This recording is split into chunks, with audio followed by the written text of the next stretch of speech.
I live in Smeaton, Australia, a small rural Victorian town you've probably never heard of. And I mean small. Population? Maybe 250, if that. Don't get me wrong, I like it that way. Peace and quiet. Well, that's why I moved out here anyway.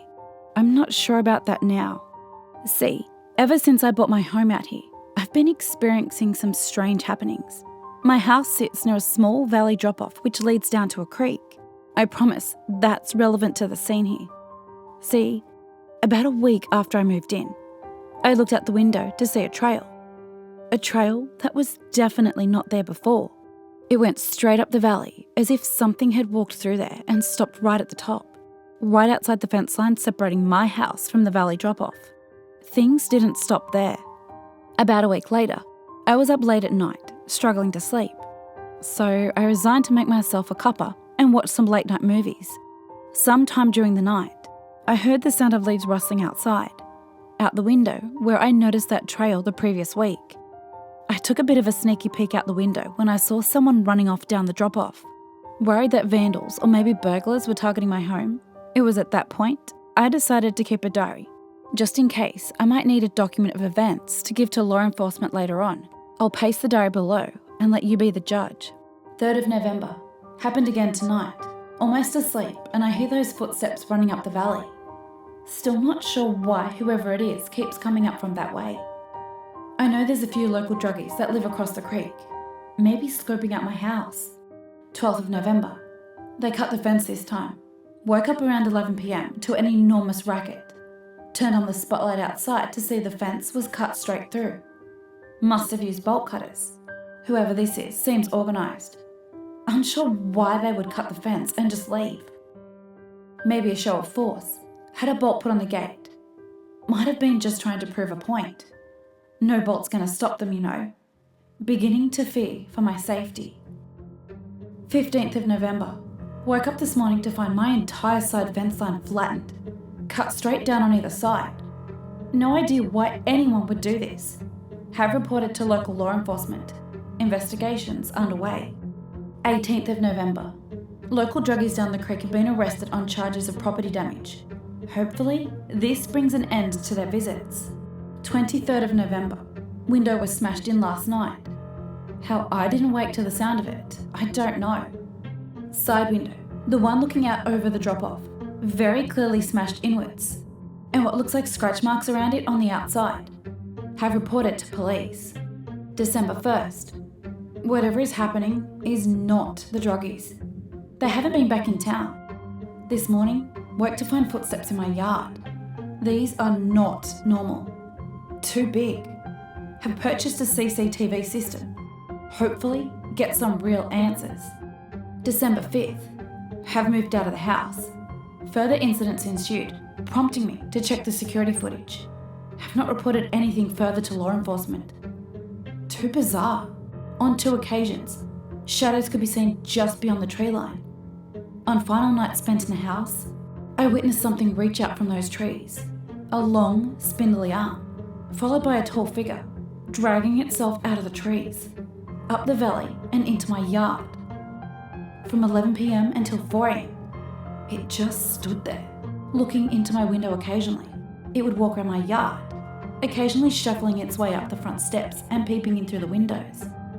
At times, more of its kind would lumber out from the trees and join it. It seemed as though they were waiting for something. That's the end of my diary entries. Toward the end, it became very apparent to me that I was dealing with something not of this earth. The diary became less of a means to pursue any kind of legal action, and more of a record of my final days, should anything happen to me. No idea what exactly it was that I saw in those security recordings. It was clearly something we humans are not meant to witness.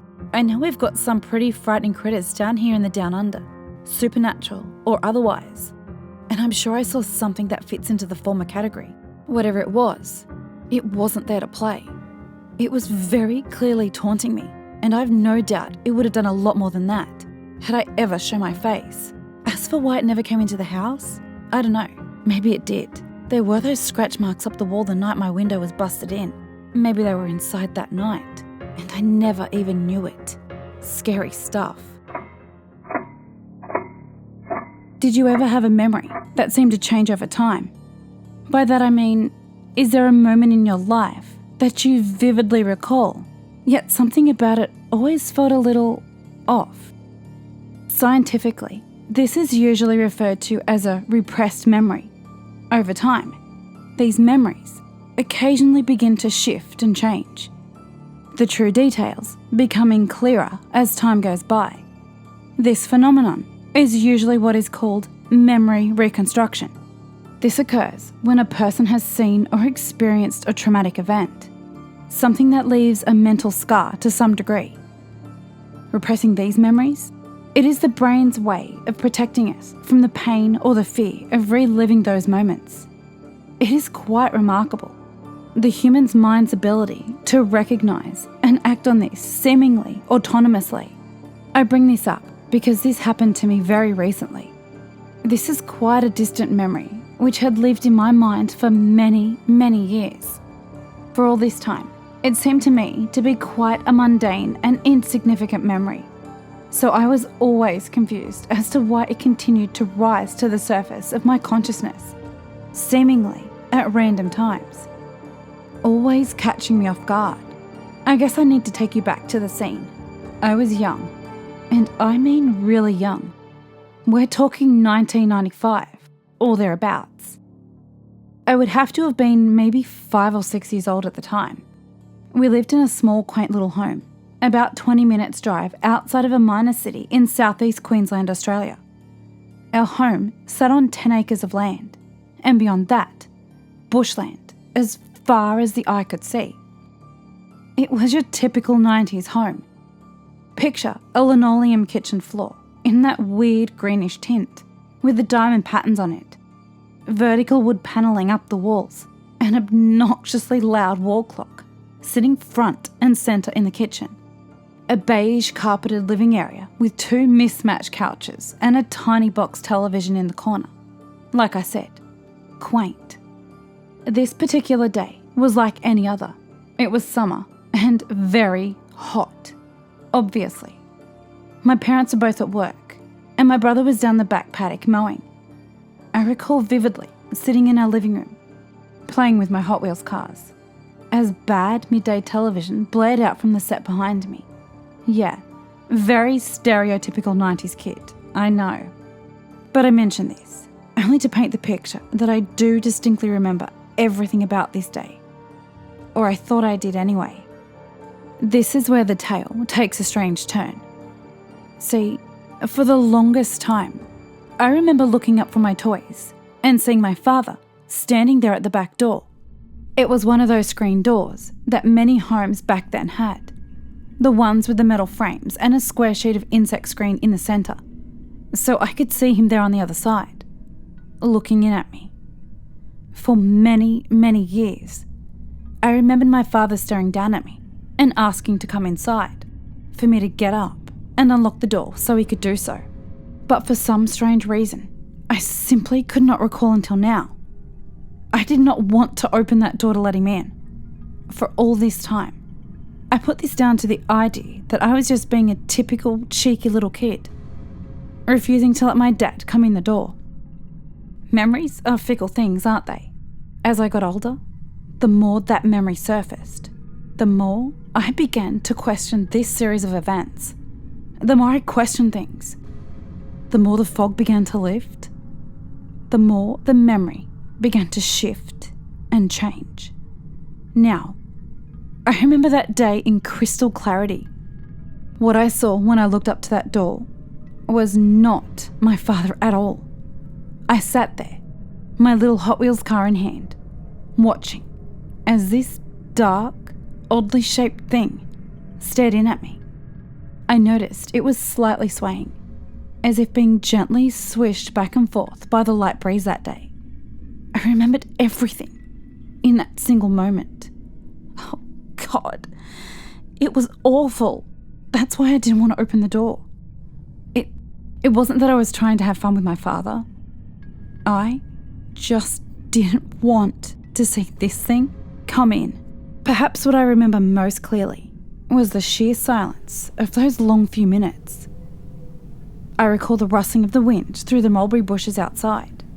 I recall the rhythmic ticking of the clock and another sound, not something I had ever heard before, or ever have again. It was a voice, along with that damned awful clock, hammering away at my brain. A deep, gurgling voice, very clearly, spoke to me. Tick, tock. Shall I come in? Shall I? Tick, tock. Might you be unlocking the door? Tick, tock. It's a little warm in here. The breeze might cool things down. Tick, tock. Your parents will be home soon. Tick. They might get mad if you don't open the door to let the dog out. Tick, tock. And so on it went, on and on. For many, many long minutes, it stood there speaking to me, staring in at me on the floor. This awful thing. It wasn't directly telling me to let it inside as such. It was for some reason trying to manipulate me into it being my choice to let it in.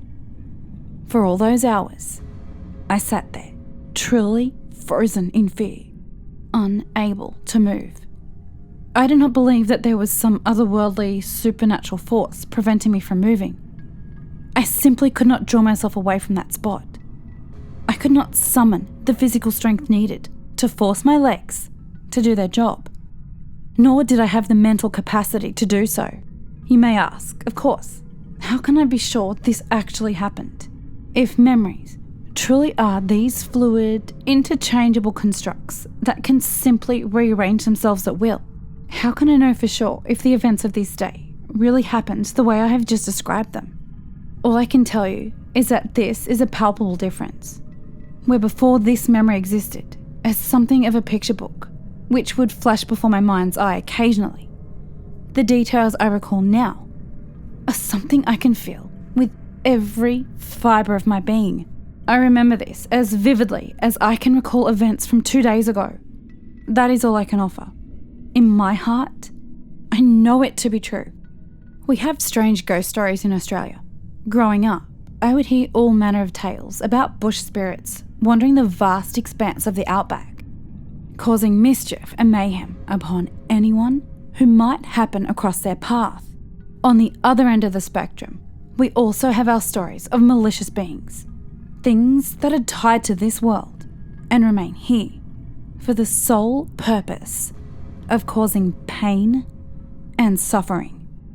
I wish this memory had stayed repressed. I dare not guess as to which type of entity I encountered that day so long ago.